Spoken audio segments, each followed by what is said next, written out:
You ask Tiger to solve. This deals with linear equations with one unknown.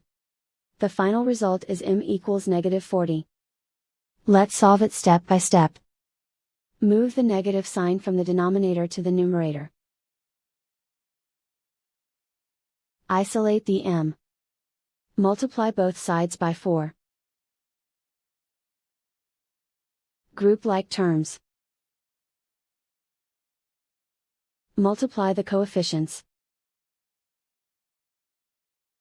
Simplify the arithmetic.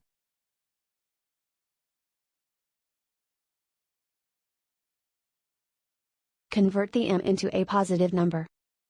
Multiply both sides by -1.